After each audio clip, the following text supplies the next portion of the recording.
আল্লাহ তাআলা বলেন এই কোরআনে কারীমটাকে যদি কোরআনের ওজন ভালো করে বুঝবেন, কোরআনের ওজন কত বেশি।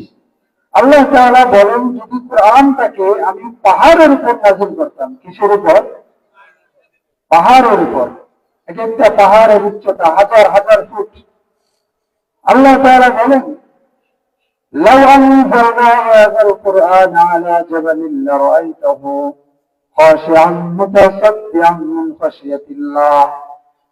আল্লাহ তাআলা বলেন আমি যদি কোরআনের কারীমটাকে পাহাড়ের উপরে নাযিল করতাম তাহলে পাহাড়কে তোমরা দেখতে, পাহাড় এই কোরআনের ওজনের কারণে, কোরআনের পাওয়ারের কারণে পাহাড়টা ধসা ধসা খোয়া খোয়া শেষ হয়ে যাইত।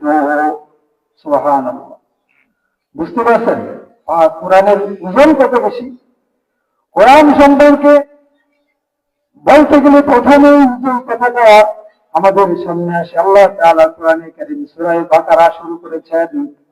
আল্লাহ তাআলা বলেন যালিকাল কিতাবু লা রাইবা ফীহি হুদাল লিল মুত্তাকিন। কোরআন তো এমন একটি গ্রন্থ, এর মধ্যে সন্দেহ সংশয় সন্দেহের কোনো কি নাই, সুযোগ নেই। এই কোরআনের উপর যদি আমরা আমল না করতে পারি তাহলে কোরআনের ওজন বুঝে লাগছি, কোরআনের ফজিলত বলে লাগছে। এজন্য নবীজি সাল্লাল্লাহু আলাইহি ওয়াসাল্লাম আমাদেরকে বলছেন আফযালুল ইবাদাতি তিলাওয়াতুল কুরআন। আমরা যতগুলো ইবাদত করি, জিকির আজকার করি, নফল নামাজ পড়ি, যত ধরনের ইবাদত আছে পৃথিবীতে সব থেকে নফল ইবাদতের মধ্যে দামি ইবাদত হচ্ছে কোরআনুল কারীমের তিলাওয়াত করা। সুবহানাল্লাহ। আর আজকে বলেন সুবহানাল্লাহ। কোরআনুল কারীমের তিলাওয়াত এই জাতি তো জানেই না কোরআনুল কারীম কেমনে তিলাওয়াত করতে হয়, তাহলে এই জাতি কেমনে সওয়াব অর্জন করবে? নবীজি সাল্লাল্লাহু আলাইহি ওয়াসাল্লাম বলেন কোন বান্দা যদি একটা অক্ষর তিলাওয়াত করে আল্লাহ তাআলা ওই বান্দার আমলনামায় 10টা নেকি সঙ্গে সঙ্গে লিখে দেন। 10 নেকি কেমনে পাবেন? কেমনে পাবেন? পড়তে তো হবে নাকি? এই যে হাদিস আপনাদেরকে শোনাইলাম, কিন্তু কোরআনের ওজন জানবেন কিন্তু কি হবে?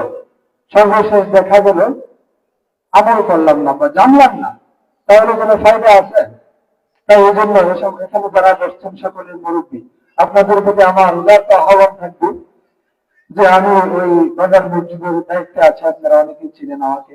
আপনাদের প্রতি আমি উদারতা মাহফিলের মাধ্যমে জানাচ্ছি কোরআন শিখার জন্য, নিজের আগ্রহ ভালোবাসা কোরআনের প্রতি দেখানোর জন্য কারা কারা রাজি আছেন দু হাত করে আল্লাহ তাআলাকে দেখায়।